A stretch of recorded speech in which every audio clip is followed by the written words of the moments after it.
What's up, boys? It's Nick from Team Table 501 here. I am the king of the scrubs, and today I'm bringing you my Salamangreat deck profile that got first place at my locals today. So, obviously getting first place at locals isn't that impressive, but it's still something I want to share with you anyway, as this deck is like pretty popular post-list, and I want to get my build out there to get your thoughts and opinions as well, to show other people what I'm doing with the deck and what you can potentially do with the deck as well.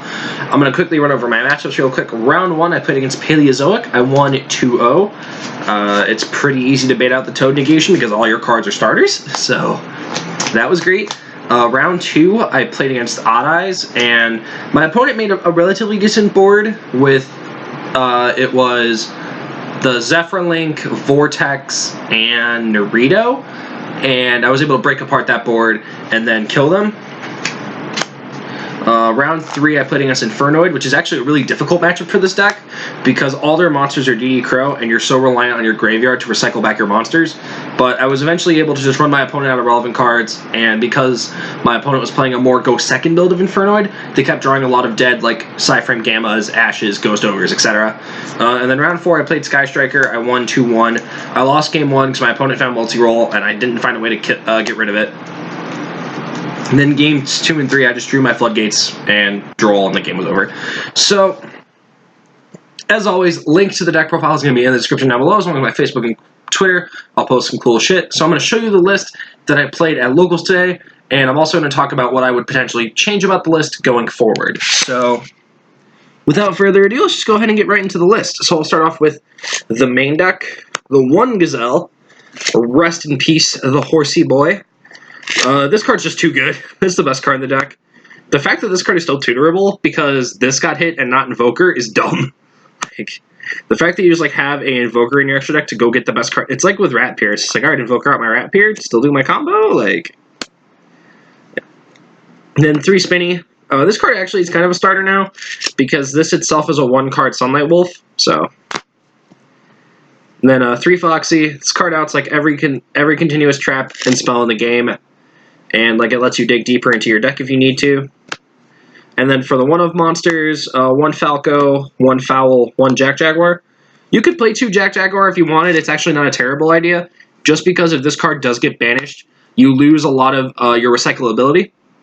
But I don't think you need to play 2. We're still in like the early stages of the format. No one really knows what's going on, and we're in off season, so people have been cutting back on like their Call by the Grave effects and their DD Crow effects and ways to attack your graveyard. So I think for now, 1 Jack Jaguar is fine. There's a chance this goes up to 2 in the future. It all depends on how the format shapes up. And then Falco and Fowl are obviously fantastic. And then for the honorary Salamangreat, 3 Flame Buffalo. I think this is the weakest card in the deck, but it just adds more consistency, and it is another starter card. It allows you to like discard your Spinny or discard your Foxy or discard your Jack Jaguar. Just allow you to get deeper into your deck. A neat interaction I pulled off was against my Infernoid opponent.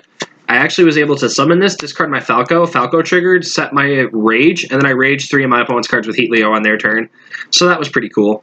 But yeah, I mean, this card is just like really good. It's a normal summon, allows you to extend your plays, or excuse me, start your plays. And if worse comes to worse, it just is, you know, +1. So that's cool. And then for extenders, I played 2 Backup Secretary and 2 Crusadia Reclusia. This was a ratio I'm not super happy about. Reclusia is actually a lot worse in this deck because this is more of a going first build of Salamangreat. But I think if you're playing a going second build, you can play this ratio because Reclusia offers the flexibility of being able to destroy one of your opponent's cards. But Secretary being a Cyburst is way more important than Reclusia being a fire. So, and the fact that Reclusia requires you to control a Link monster means that if you draw multiple copies of Reclusia, they don't do anything, and this card also doesn't allow you to go into Balinks, which is really relevant. Because what you would normally do is like normal summon Reclusia, or what you would want to do is normal summon Reclusia, turn it into Balinks, summon out your other Reclusia, make a Sunlight Wolf. But you can't do that. Whereas with Secretary, you can go normal summon backup Secretary, special summon backup Secretary, make Mirage Dahlia, and full combo.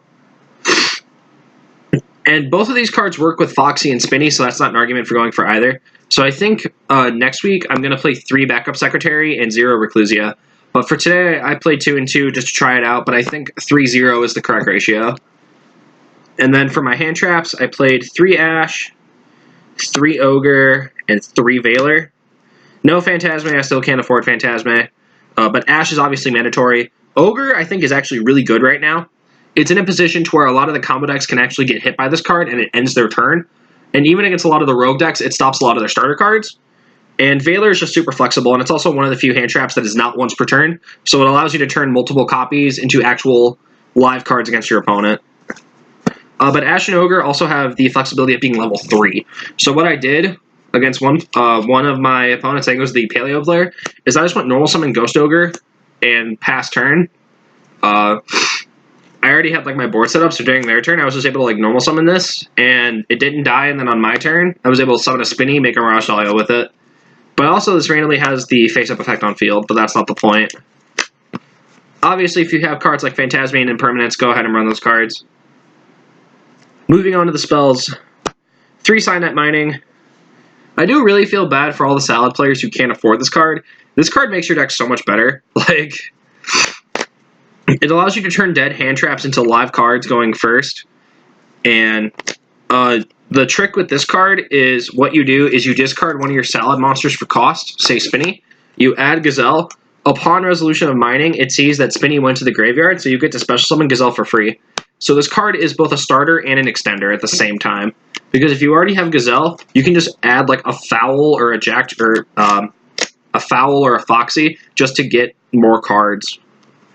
And it doesn't really brick, because if you draw one mining, or if you draw multiple minings, you can just pitch one or the other. So, yeah, card is real good. And then the 1 Circle, rip. It was just so that people were forced to buy this card, honestly. 1 Sanctuary and 1 Will. I really do like Will in this deck. I think just having more extenders is important. And it also is super tutorable, because you can send it off your Gazelle and then have Sunlight Wolf add it back to your hand. And then you can activate it, target Sunlight Wolf, and then you get 2 monsters back. So it essentially is 3 monsters in 1 card, if that makes sense. And even if you don't need it for that, what I did a lot today was use this to bring back a Stalio, and then link the Stalio away for a Salamangreat, and then use Stalio to remove a card. So it also acts as removal in that aspect. Then 3 Call by the Grave. I mean, this was fine. I don't know if I'm going to run it back. I might try something like Super Polling in this spot, just to allow the deck to have the deck have more cards that allow you to go both first and second. But this card was fine today. You know, it was whatever. And then for the traps, I played 3 Judgment, because this card is dumb. Like, it negates pretty much anything. Strike is arguably better in this deck, because you don't really care about summons more as you care about effects.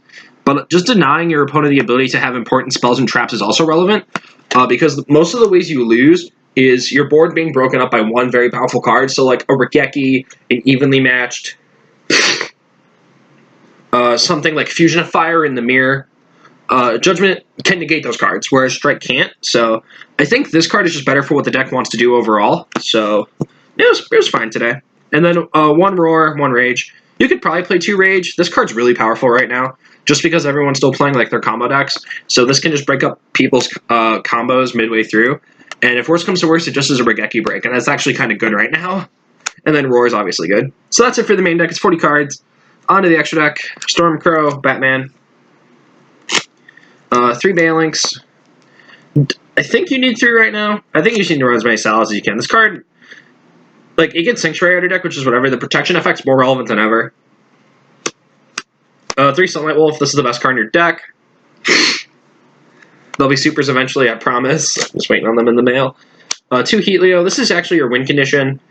I've thought about playing 3 before, but 2 is usually all you need, because Jaguar can put it back in your extra deck.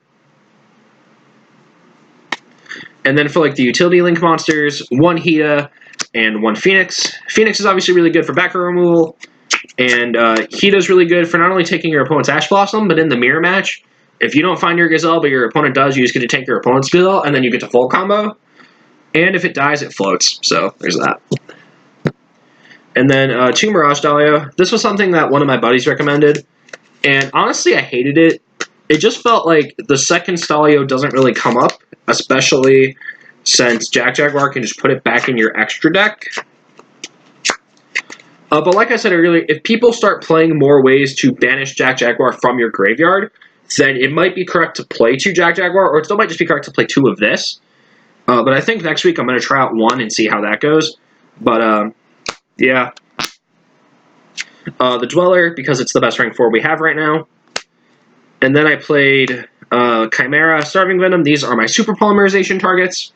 I might move these to the side deck because I feel like they're taking up extra deck spaces they don't need to be taking up.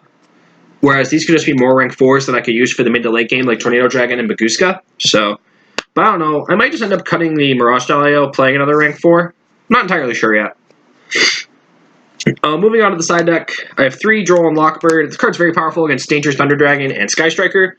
It's one of the few hand traps that just allows me to end my opponent's turn effectively, because it stops them from conducting a lot of their normal plays. 3 Lancia. This is probably the second best side deck card in the game right now. It just shuts off so many decks from just doing what they want to do. 3 Pankratops. This is the best side deck card in the game. Like, it's just so flexible. It's great. And then I think this is just the best card in the game right now. 3 Super Polymerization. Now, why the fuck is this card at 3? Can somebody explain? Like, this card is not okay. This card is going to let so many bad players win because it just breaks apart your opponent's board. Like, and I'm sure that I'm going to get a bunch of free wins because I drew Super Poly going second and I get to break the Dangerous Thunder Dragon player's board. Like,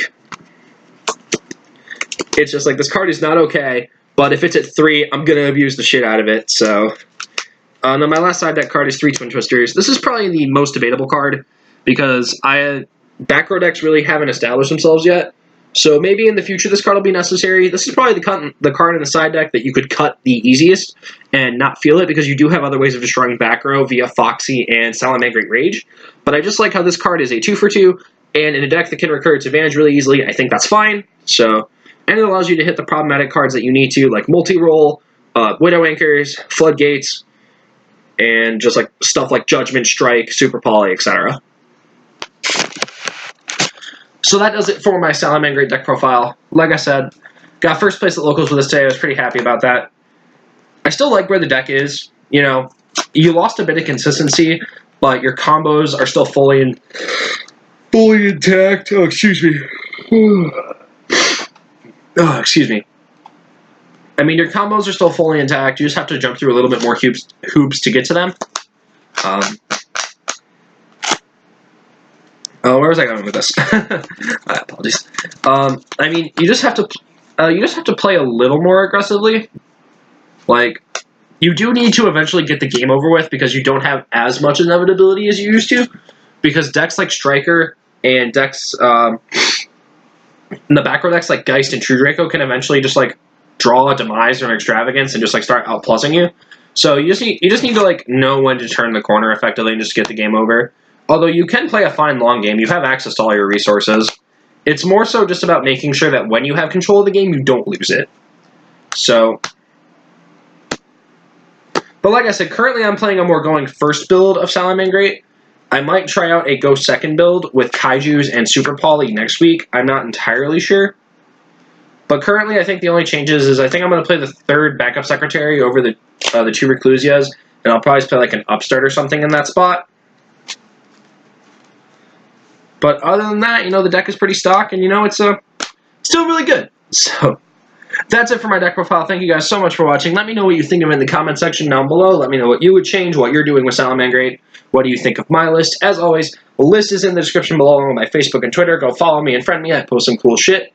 And that's going to do it for this video. Thank you guys so much for watching. My name is Nick from Team Table 501, and get good, scrubs. I'll see you next time.